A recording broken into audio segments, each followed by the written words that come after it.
Good afternoon, ladies and gentlemen, I'm John, this is many a true nerd, and welcome to Civilization VII, and it's a finally bloody time. I can now share this game with you in full, and blimey, do I have a lot to talk about, so let's just, dive on in, and just for fun, how about we do that on Civ 7's maximum difficulty, the fearsome deity modes. And in Civilization 7, that means, yes, selecting both a leader and a civilization to match them with. Though, one thing, I have realised playing this game a fair bit over the past few weeks is, obviously, this person you're going to be with the entire game. So you want to make sure you're picking someone who's still going to be useful to you into the later eras. Your civilization, meanwhile, that's only going to be with you for the first era, then we're going to be moving on to something else. So, these active bonuses, these units, they're only going to be present for a small part of the game. But some of these buildings, unique quarters, etc., they'll be staying with us after we built them. So, keeping that in mind, I think I've come up with a pretty bloody good combination that might just be able to get the job done even on Deity Difficulty.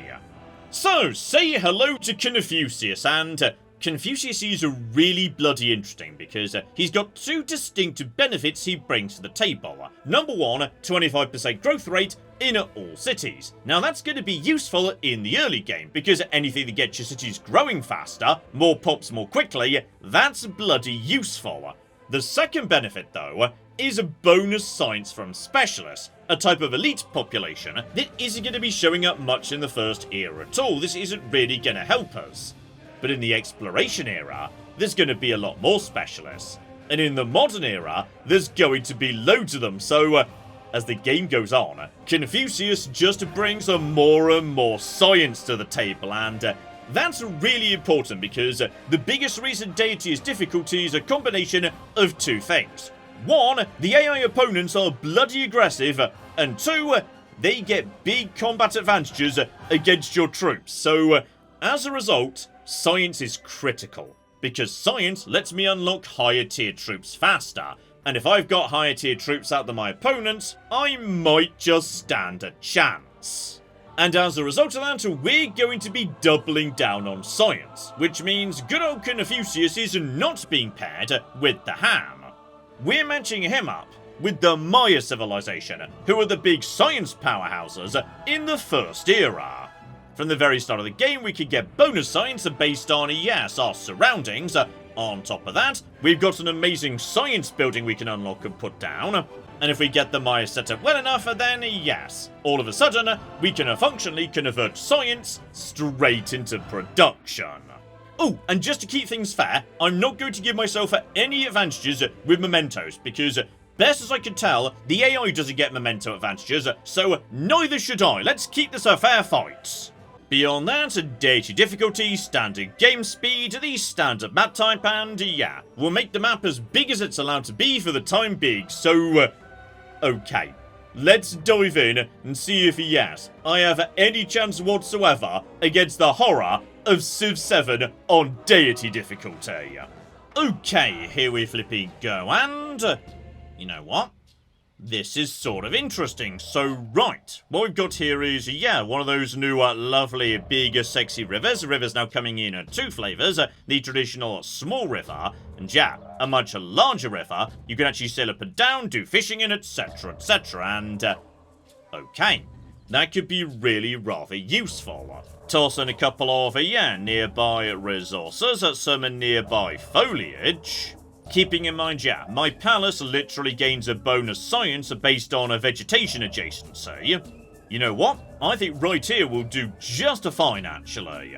So, welcome to Bark, and, okay, I can't deny, I do rather enjoy that right at the start of the game, I live in, a giant domed palace surrounded by golden statues and beautiful gardens, and then there's just, a handful of houses where I assume everybody else lives. So only one thing we can do right now, and that's to get out my first unit, and straight away, the Maya are bringing their unique tools to the table, because normally you'd be choosing between a warrior and a scout. But the Maya don't get scouts, they get a more powerful replacement, and I love this guy. This guy is bloody great, because in this game, basically for most people, scouts are functionally a civilian unit. Unlike Civ 6, where they were, you know, just a bit weak in combat, in Civ 7, they can't fight at all. Unless you're playing as the Maya, in which case, bloody hell, they can hold their own against warriors. Meaning, in the early game, your own scouts can defend you pretty effectively. So that's all we can do on this turn. Let's keep a timer moving on, and there we go. We get agriculture basically for free on turn 2, and that unlocks the tech tray, giving me a choice between, yes, sailing, animal husbandry, and pottery, and on this occasion, I'm rather tempted to go for sailing. Because yeah, just turning on yields for a second, I've got all of these lovely sexy river tiles right here. And if I research sailing, fishing boats are gonna start producing more food. Then I can build a fishing key that makes them produce even more food than that. So, oh, go on then, why not? And speaking of which, yeah, the only building we can construct right now is a granary, which will make our farms, pastures, and plantations better. The thing is, we've not, like, you know, got any of those right now, and we're not really going to anytime soon, because we're going to be focusing on fishing boats, and maybe working in that lovely jungle, so, I'm just going to, yeah, get out a second scout instead. And speaking of which, yeah, scouts or their replacements have got a couple of really cool toys these days. For example, I could put this guy into a lookout mode, where he becomes basically a static watchtower, very good for keeping an eye on enemy borders if you're worried about what they might be planning. Or alternatively, he could do a search, letting him see further, and more importantly than that, here we go, he can immediately spot, yeah, unique special cool stuff nearby. The equivalent of the villagers in Civilization 6. Go to these locations and we can pick up some good loot. And better my city's grown, so okay, just a quick reminder as to how things work here in Civ 7, which is, yeah, when your city grows, you select a new tile. That tile is then immediately developed and worked. So up here on the river, that would mean new fishing boats. Over here, that would be a farm. Over here on the jungle, that would mean woodcutters. And yeah, at the start of the game, I'm going to suggest food is the most important thing. And I'm aware there's more food down here, but that's not going to be true for long. Because as soon as sailing's done, yeah, these river tiles are going to get better and better. And okay, as we scan about, what we're seeing around here is a huge amount of jungle, and a lot of nearby goody huts we can go and loot. So, right, mosey over here, my friend, because yeah, these tent cities and whatnot, they're a lot more interesting than they used to be. Back in Civ 6, of course, you went to a village, they gave you a thing.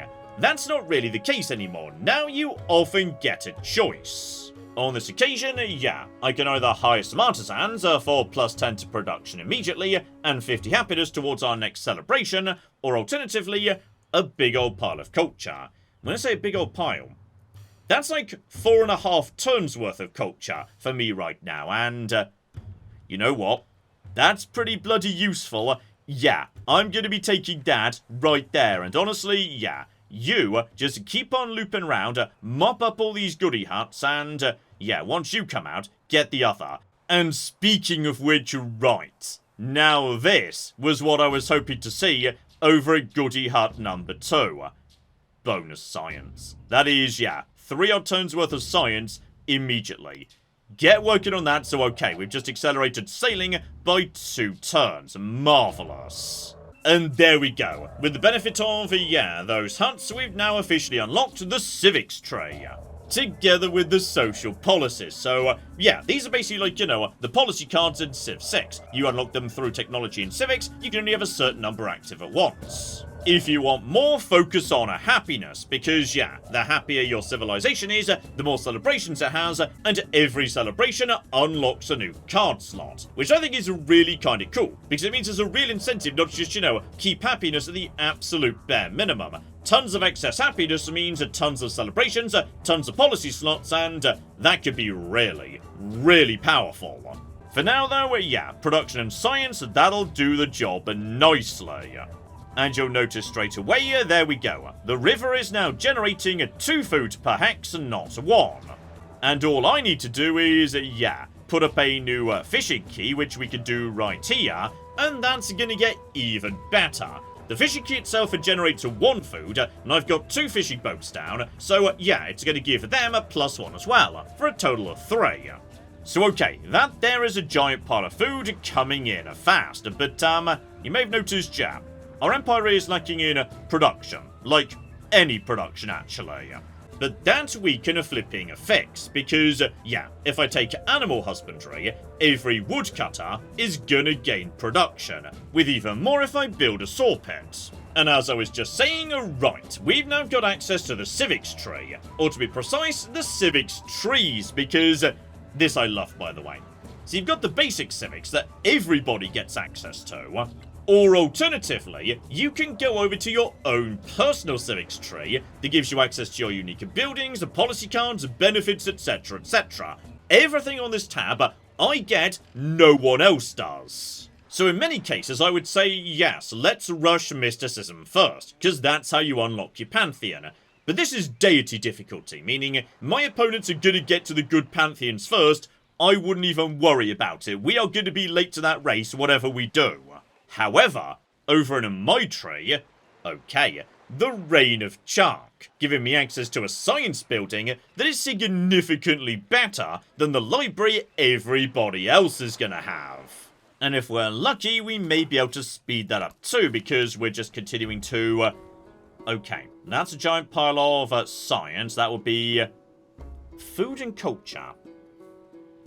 Okay. What's the priority right now? Do I want to be focusing on, yeah, science or culture? I mean, the thing is, culture's going to unlock my science building, so I'm going to say that, because that comes with, yeah, a giant part of food too. So, eat those berries, let's get some culture going on. Oh, and down south, meanwhile, yeah, in a big flat plain, we've run into a scout. You, sir, belong to an independent power, the equivalent of, like, you know, a city-state and or barbarian tribe in Civ 6. The fun part being they're now one and the same, a society that might get a bit angry and attack you, or if you treat them nicely, could start working for you instead. This one's not got a red border around him, so he's chill by default, so, okay. Somewhere around here is a nice chill friend we might want to meet up with at some point. And speaking of, yes, bonuses and whatnot, we've got a narrative choice here. These just, you know, pop up occasionally, giving you a particular resource, letting you steer your nation in the direction you want it to go. So a worker files a complaint about stolen tools. The accused thief, however, claims to have found the tools discarded in a public place. Does that not make them unowned? So, okay, we're basically choosing between, yeah, happiness and gold. And I'm going to say at this point in the game, gold is more valuable, and, okay, let's just say we'll get to why in a bit. Just, you know, pop a pin in that. We'll come back to it later. Oh, and we get to choose our government too. So, basically, yeah, all this means is, when we do have a celebration, i.e. bonus happiness triggers an event where we get an extra policy card, we also gain one of these sets of benefits. So, we're just choosing what rewards we'll get, and, seriously, playing a happiness game where you really focus on making your cities as happy as possible, that is a really viable strategy, because being constantly in celebration, gaining infinite policy card slots, that could be really, really good, and I'm going to say yeah, 9 times out of 10, oligarchy's going to be the way to go. Food and production, that is solid. Like, you know, if you're going all-out domination, fine. Despotism works pretty well. Classical Republic, if you're really obsessed with wonder building. But yeah, I think for me right now, oligarchy's a good, safe solution. Okay, time moves on. We're just slowly opening up the map around us. We've not run into any neighbours yet, which is good news and bad news. Because, you know, neighbours means trading partners, but this also means, yeah, we are free to expand without needing to immediately worry about an invasion. What we do need to worry about, though, is, yeah, there are scouts with a nasty red border floating around, meaning, okay, those are city-states who are a bit more on the mean side. They will happily attack you like a barbarian camp in Civ 6. Thankfully, yeah, my scouts can attack them, and as you can see, they literally won't attack me back.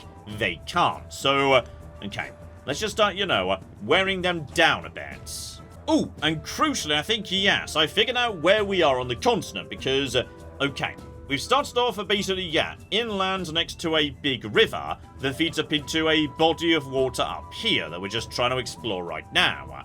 But over here to the west, okay. There's a coast, and there's some open ocean beyond it. So, okay, I think this here is the west coast of the island that we've started on. This means that, yeah, we might well want to expand into this direction, because as the game goes on, particularly in the next era exploration, yeah, access to the sea is going to be pretty bloody important, and accordingly, right, I think it's time to start expanding. Now, I could train a settler right now. That would take me 9 turns, but that seems like, you know, a very long period of time, and I'd rather get that lovely fishing key out. So how about instead I just buy one, because they only cost 200 gold. Like, honestly, gold in this game is so good, because gold buys everything, and at very reasonable prices too. Like, you know, settlers, city walls, it is way less restrictive than it was back in Civ 6. So that's precisely what we're gonna do right now. Settler number 1 ready to wander off, and yeah, I feel like being somewhere over here, on this river, next to fresh water, with a whole bunch of silk, gold, jungle, etc. nearby, yeah, that will do very nicely for my next city. Oh, and hello, sexy. It's finally happened, we've met another civilization. And it's our good friend Frederick, so hello there, good sir. Lovely to meet you, so right. Immediately, yes, we can choose how to greet him. Spend a tiny bit of influence being, you know, very friendly, offering him a cup of tea, etc, etc. Neutral, or alternatively, deliberately trying to lower your relationship to move you towards a war footing, and okay. Until I know where this guy is, we're going to play nice, alright? And this is the moment where, yes, that other currency up top, influence, becomes one of the most important in the game. Because it's how you do basically everything in terms of diplomacy. If I want to, you know, have a treaty with him, we need to spend diplomacy. But what I'm more interested in is endeavours. These are basically, yes, big mutual things that we do together. So I can spend 60 influence suggesting a research collaboration. Now, if he's just happy to go along with that, I get a pile of science, and he gets a tiny bit of science, so it is in his interest to accept. Alternatively, he can support it, i.e. spend some of his own influence to back it even further, then both of us get 6 science per turn. So, okay, how he reacts to this might be a good indication of whether he's in, you know, kill mode or not right now.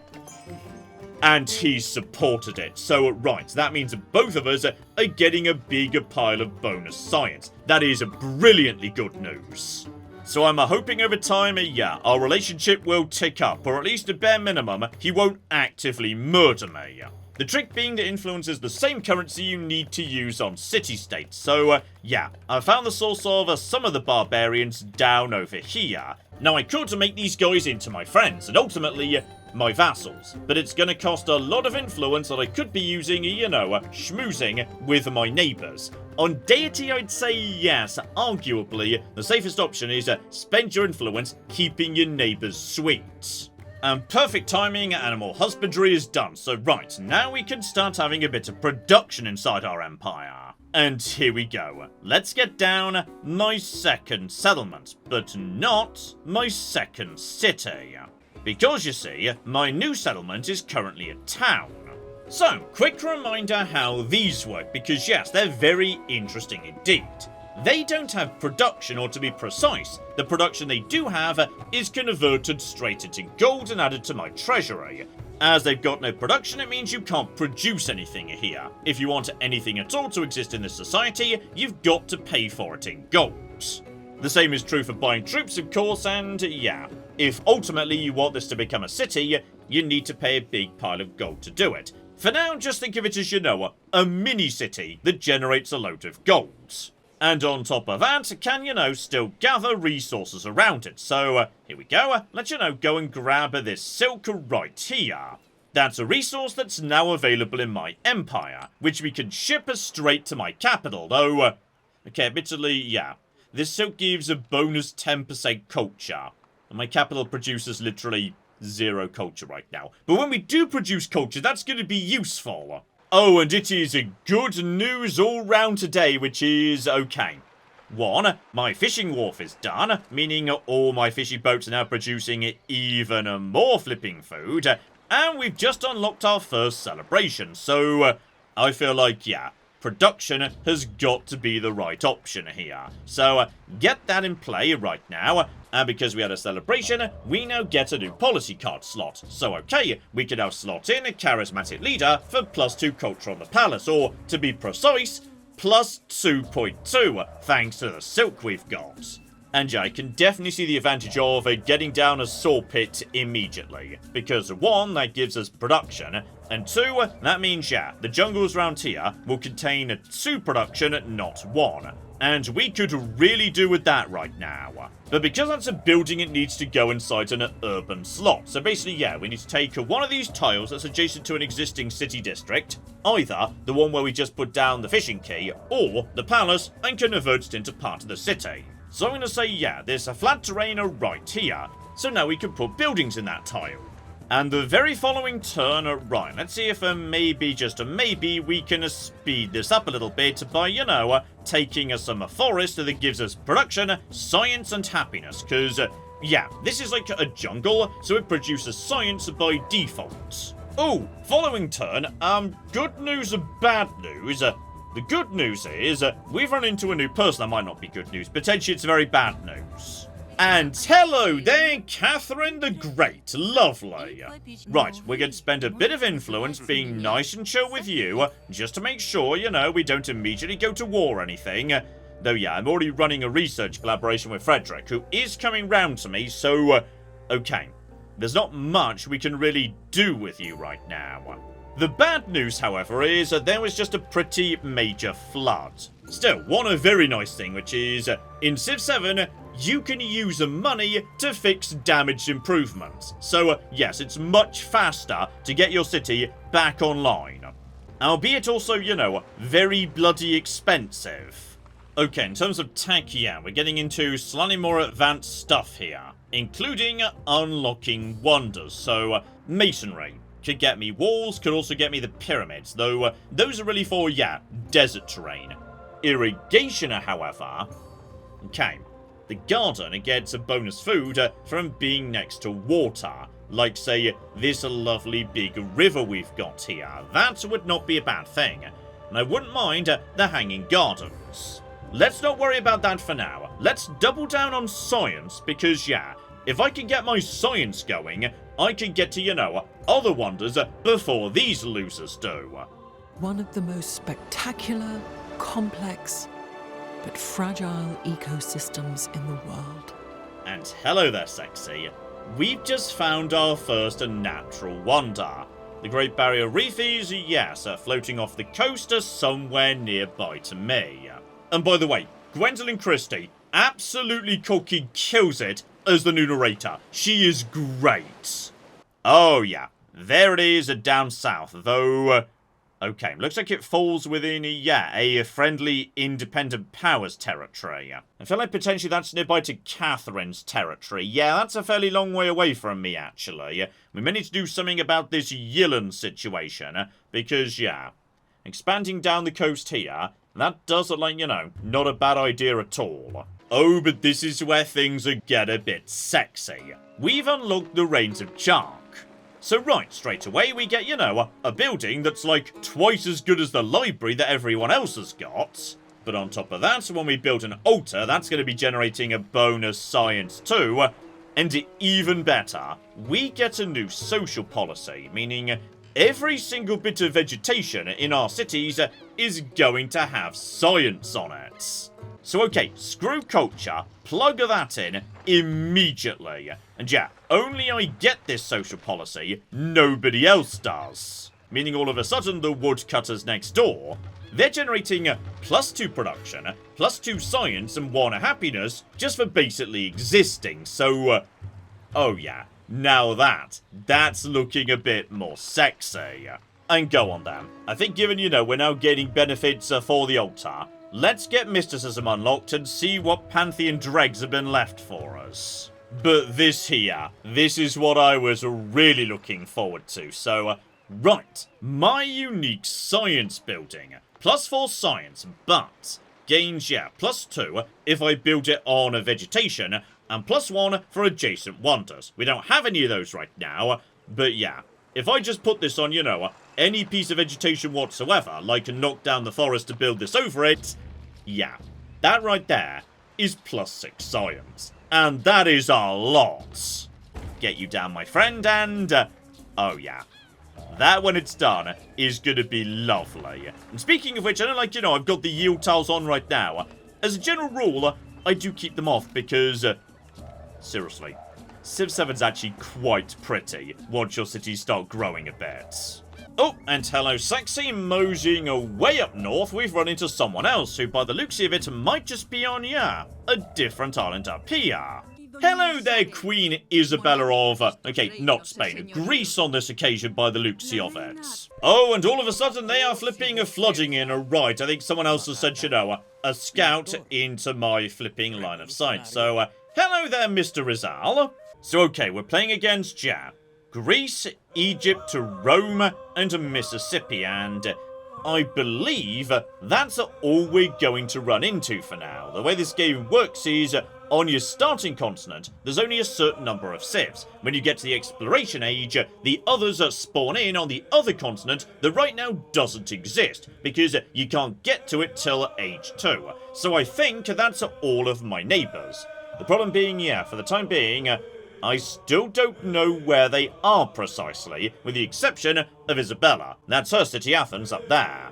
Also, I can't deny, I do like her palace better than mine. Like, look at that, that is lovely. Okay, a few turns later, good news and bad news. The good news is, we've just discovered writing. The bad news is, yes, I think Yillen's decided to, attack. And it's possible the pen, in fact, isn't mightier than the swords. Okay, probably best we, like, you know, research the tech that might get us walls as time goes by, because we don't have any of those right now. And as an interim, yeah, let's toss some money at getting some troops out here, because I've got my own unique replacement for the basic slinger units, so, okay. Basically, yeah, this guy might be able to significantly outmaneuver these guys. Let's just spend some gold to get you out and about, my friends. Because, yeah, one slinger on a city centre can hold off against a pretty decent number of enemy warriors. Now, there are admittedly, yes, other things I could do rather than just, you know, beat these guys to a squishy pulp. One of them is, yeah, spend a big old pile of influence in getting them on my side. The problem being, yeah, it's going to take some time to flipping do. And if I did just let these guys, you know, exist here, they are eating a lot of a really bloody nice real estate I would like to have. So, I'm sorry guys, but I think you need to go down. Oh, and here's something sexy, right. We've got a very interesting narrative event here. A story to tell. So, okay, because we just invented writing, we get a writing-specific event. So, okay, literally the first person to ever do some writing is possibly suffering from writer's block. Inspiration only strikes when it wills, so, yeah, that would be a giant pile of influence, and that's a decent amount of influence, actually.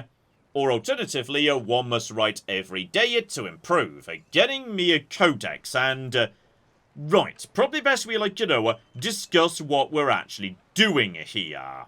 Assuming I don't die, this being Deity Difficulty, that's far from guaranteed, I will be proceeding at some point to the next era. But the legacy paths determine, yeah, what shape I'm going to be in when I do. So if I want, say, a cultural golden age in the exploration period, I need to be building lots of world wonders.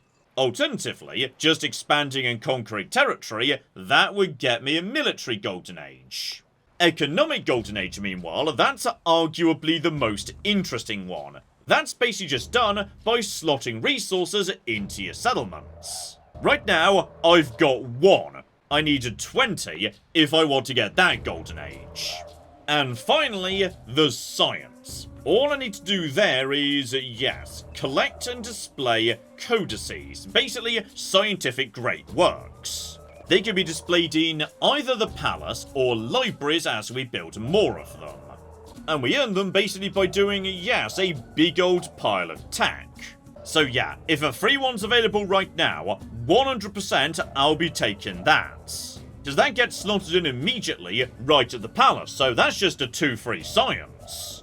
Which is useful because this being deity mode, I am behind everybody. So, okay, barbarians at the gate, miles behind everyone else. Oh, we are off to a good start here. Okay, time to, yes, maybe put together a bit of an army here because bloody hell, there's a lot of them. It's all gonna be fine.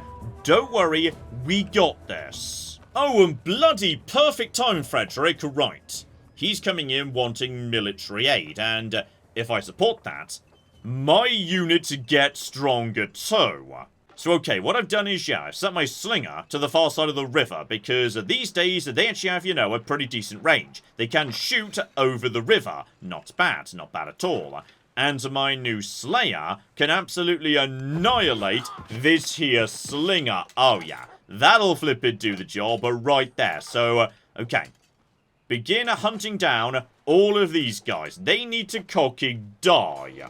Oh, and despite this nonsense, we have now successfully built, oh yeah, my beautiful, sexy Kunar. So, okay, 6 science are just like I was anticipating.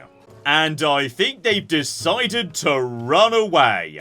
Good choice, lads, a good choice. But unfortunately, you're not getting away that easily. Oh no. Oh flippin' no. My scouts are coming in to finish you losers off. Oh, and look who showed up a day late and $1 short. It's the cocking walls.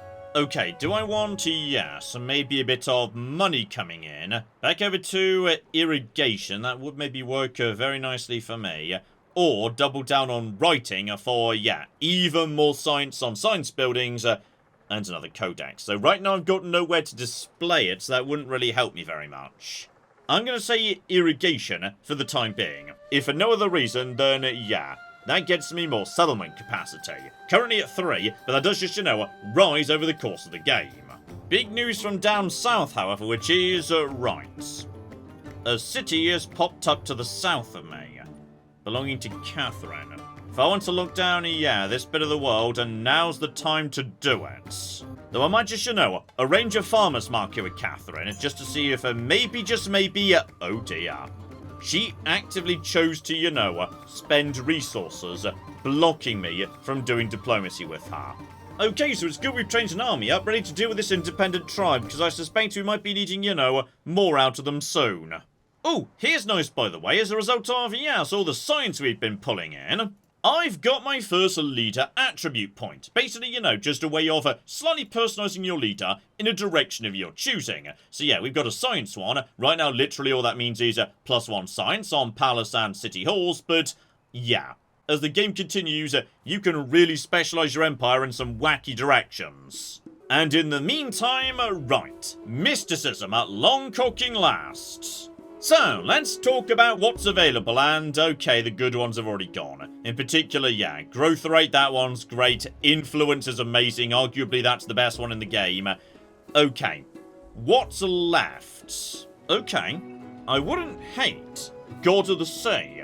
Basically just, providing a bunch of bonus production to my centre right here, because I've got, 4 or 5 fishing boats set up, so that's like a +4 production, which would be, okay. Alternatively, +1 science on quarters. A quarter being any urban district that is full up, because they can all hold 2 buildings. So right at this exact moment in time, I've got 0 quarters in my entire city, because every single urban quarter has only got 1 building in it. You know what, John? It's going to be science that keeps you alive. Go for God of Wisdom.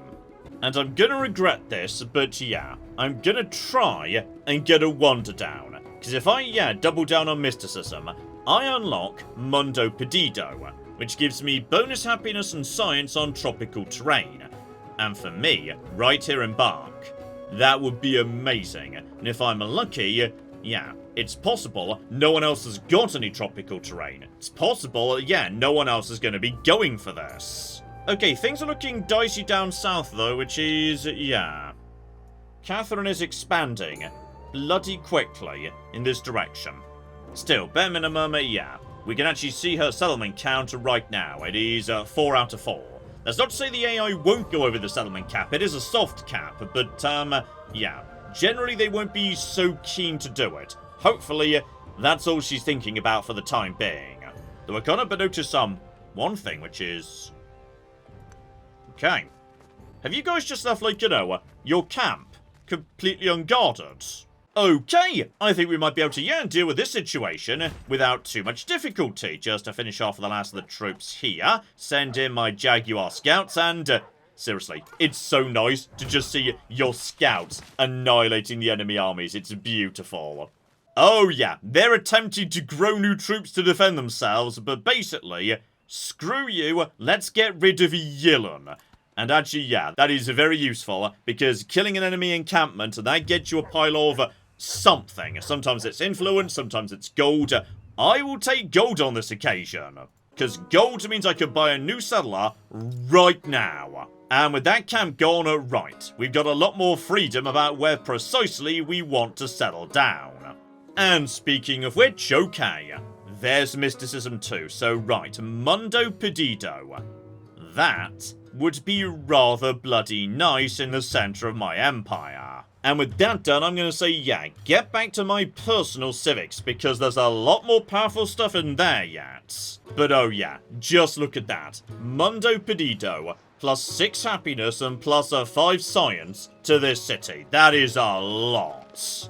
And that's the fun thing about wonders in this game, and I quite like this, which is, back in Civ 6, wonders were pretty much a universal good. Like, if you could build a wonder, you should. They were pretty much good under all circumstances, and they were set up to give benefits to anybody that could build them. So say, the Great Pyramid was always worth building, because it gave you bonus to how many builds your builders had. In Civ 7, the pyramid is very different. All it does is provide golden production to rivers. So, if you've not got tons of rivers in that settlement, there's literally no benefit to building it. They're much more situational. But on the flip side, they provide adjacency to basically everything. Like, say, right here, if I put Mundo Perdido down in this spot, that generates 6 science, not 5. For the simple reason that, yes, it's passing a science adjacency to my unique science building next door. And okay, I'm gonna regret this, but I would like, a tiny quarter of my city to just be very, very bloody miry. Oh, and we've got excellent news, by the way, which is... Isabella has attacked someone who's not me. The AI fighting each other, that is precisely what I want to say. That also suggests to me that, yeah, probably those two are up here on the Northern Islands. We know Catherine's down south. That probably means, yeah, given his scout was coming from this direction, Frederick's probably over here somewhere. And meanwhile, down south, finally... we get our reward for, yes, dealing with the situation with the independent power. A new city goes down, and yes, let's just make sure we're mopping up these resources before Catherine gets her filthy mitts on them. Though speaking of which, yeah, we've now got money and still 1 spare city capacity. These are well-placed cities for mopping up a big old pile of resources. Where do we want, yeah, city number 4 to go? Up here... doesn't look terrible. To be honest, there's plenty of fresh water. That's not so bad at all. Oh, and finally, here comes bronze working, and okay. I like how this works these days, by the way, because, yeah, now your unique unit is with you for the entire era. You see, say back in Civ 6, when you had the Roman Legion, it was a replacement for the swordsman. But, you still had your warrior before you got to the swordsman. Not so in Civ 7. My unique range unit gets to replace all the range units of this period. They just, go up to tier 2, then tier 3. Okay, now I feel comfortable going over to, yeah, currency. Oh, and just in case Catherine does get stupid, I've now got the ability to, whenever I want to, slot in a policy that gives me bonus 3 combat strength against any wounded unit, and... because this is a tradition, I get to keep it going forward. As the game goes on, we can just have poison tanks, poison bombers, poison nukes. Honestly, nukes are probably already a bit poisonous now I think about it. Also, it turns out there was another small encampment up here, nearby to Tikal. But, luckily, yes, this one's not so well guarded. We can deal with that without too much trouble. And I am rushing straight down to more Maya techs, because, seriously, might just get stupid at some point, which is... once I do calendar rounds, every time I research a technology, I gain culture equal to 10% of its cost. When I do a civic, I gain science just the same way, so technologies could give me culture and culture could give me science straight back again. And I just unlocked the ability to build my other unique special building, a happiness building. But a happiness building which, if I put it in the same quarter as, you know, the science building I already built, means every time I research technology, this settlement gains production equal to 15% of the cost. So, just to be clear, what can happen is, I finish researching a civic, that gives me enough science to push me over to the next technology, and that gives me enough production to finish a building, and... no, seriously, the Maya are stupid, and I fully expect them to at some point be made weaker in a patch, because they are silly right now. Oh, and something very special has happened, which, yeah, starts making towns a lot more interesting. You see, one way to look at towns is just to say, okay, they're just, you know, mini cities. You just let them grow a bit, and once they've got a few pops, just spend a bit of money, turn them into a city, job done. Absolutely, that's one option. But once they get to 7 pops, you can change what they do. The default just being they grow nice and fast, but instead you can give them a specialization. And once you do that, they start focusing on growing and send all their food to connected cities instead. So if I was to, you know, make this into a farming town, anything that generates food will generate more food. And all that food will be sent back to the capital because it's connected by road to this town right here. Meaning it becomes a farming community that exists to help this city grow faster. And at some point we're gonna need to do that. Like, you know, this city will become so urban, so full of city tiles, advanced pops, etc, etc, it simply won't be able to grow anymore. It will have to be supported by other towns that exist to feed it. But that's not the only option. You may notice, for example, yeah, this place is swimming in woodcutters. I could say, from now on, you're a mining town. So, yeah, at that point, every woodcutter gains a production. And production just means gold. Basically, we turn this into a big gold-generating town. And that's certainly a really valid option too, because that gold can be used to fund other towns becoming cities, etc, etc. So, yeah, that's where the town question starts becoming really bloody interesting. Oh, and here's a bit of a surprise up north, which is right. It turns out, yes, Mississippi is much nearer to me than I was expecting. I was expecting to, you know, find Frederick up here. Okay, where the cock is Frederick in that case? My light is great. I am the path and the foothold of the people, because my eyes are of metal, while my teeth glitter with jewels.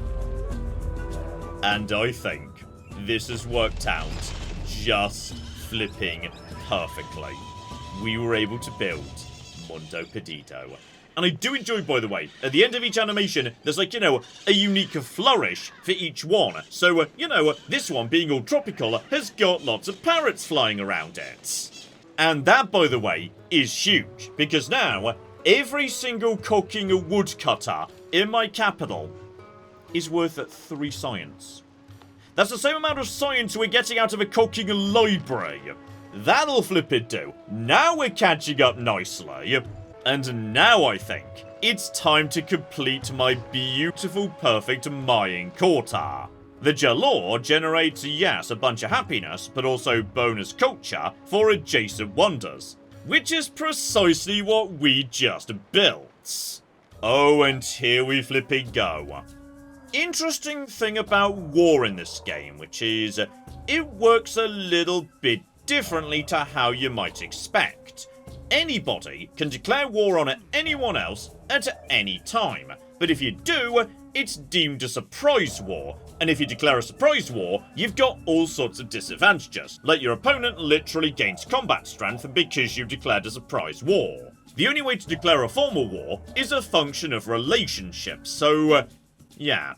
There's an incentive to deliberately tank your relationship with another empire. Because if you do, you can declare a formal war without any of the disadvantages. That's why you want to denounce your enemies before you go to war with them. You don't have to, but it's very useful.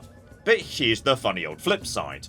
With a big old pile of influence, you can say, actually, no, you don't denounce me, go away and think about what you've done. And that is precisely what I'm going to do now. Because it's going to slow her down. I mean, yeah, it's going to take her much longer to go to war with me. And if she does go to war with me, she's going to have to do it at a significant disadvantage. So, go away, Catherine. Okay, bare minimum, yeah, we've got currency, meaning we can earn money very fast. Because markets gain adjacency from, yeah, the coast or big rivers. So, okay. Slap it down on the corner of this river here. 6 gold a turn for free. But don't do that just yet. Let this building finish. I want this unique quarter to be in play. I also can't help but notice that, yes, I'm currently significantly ahead of Catherine in terms of science. So, okay, this is precisely what I was hoping for. What I need to do now is, yeah, use my tech advantage to make sure she can't attack me. So, for example, bronze working too. Every single one of my infantry units having a bonus strength. I feel like under the circumstances, that's a safe thing to go for. They're gone now, but briefly I saw, yeah, her special legion troops are floating around the edge of my empire. Still, bare minimum, city number 4 goes down, and we need to make sure we're keeping up with that too. Oh, hang on, we just had a big change in reputations here, so, right. Isabella has realised she loves me. Catherine, meanwhile, she's now making angry faces at me. So, right, she's... Oh, blimey. Okay, hang on, you must be... She is well, I mean flipping well over her city limit right now. And that means, yeah, there's going to be happiness penalties. You can see it right here. Okay. Her towns are miserable. It's possible at some point that they might just, you know... rebel in my favour. I also think, yeah, despite the cost, I'm gonna slap some ancient walls down around this city, because this one's gonna be right on the front line if things go wrong. Oh yeah, she's on the way. That's her commander, packing up a whole bunch of legions, skirmishes, etc, etc. She's not willing to wait any longer. But oh yeah, my unique district is done. Look at that. 8 science, 2 culture, 3 happiness. Right next to a different, bigger pyramid. I love it. And now, every time I finish any sort of technology, yeah, that gets converted in this city to whatever you guys are producing. Oh, she's marching north. She might not be going for, yeah, this city at all. She might be going straight for the capital. Okay, well this is fine, because up north by, yes, the brand new city number 4, there's iron there. Iron gives my infantry bonus strength. And let's just, you know, buy a couple of troops. Just for, you know, safety. Oh, that's even more troops. That's a lot of troops, and she just unpacked them. Meaning they're now ready to go. Oh, but this is perfect too. We've got ourselves a celebration, meaning, right. Just give myself a, yeah, production.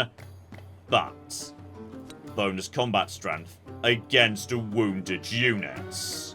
Oh, and you know what I think just happened? I think the Maya machine just came online. Because I can't help but notice that, yes, calendar round just completed. The civic that means, yes, we start passing benefits from culture to science and vice versa. And the moment it completed, so did whatever I was working on science-wise. There we go, that's that bronze working, beautiful. And because of that finished, the building I was building, the walls here, they're instantly done too. Civic, science, and production. All done in one turn because the Maya are just slightly ludicrous. Still, I would say, as my empire comes online, but Catherine's troops gather at the gates, how about we call it a part there? But don't you worry, because when I say part, I flipping mean it. This is the beginning of our brand new series, because you didn't think I was going to let Civ 7 go past without making a series, did you? Oh no. No. So what we'll do is crack on with this a bit more on Saturday, and then yes, maybe weekly on Wednesday or something. I haven't 100% decided yet, but we're going to be doing a bit more of this, and by the sounds of it, in the next episode, we're going to be facing the fearsome legions of Catherine the Great. So hopefully you join me for that. But in the meantime, I've been John, this has been Many a True Nerd, and this has been Civilization 7. Thank you very much, and goodbye. You know, I really hope we've agreed open borders with Japan, by the way, otherwise they have basically just invaded. I may have picked the wrong fight over... Yep. And my cities, of course, have got even more flipping high-tech, though mysteriously still completely dependent on, you know, an aqueduct. Now, I'm not saying your entire army is mostly already dead, but it kind of actually is.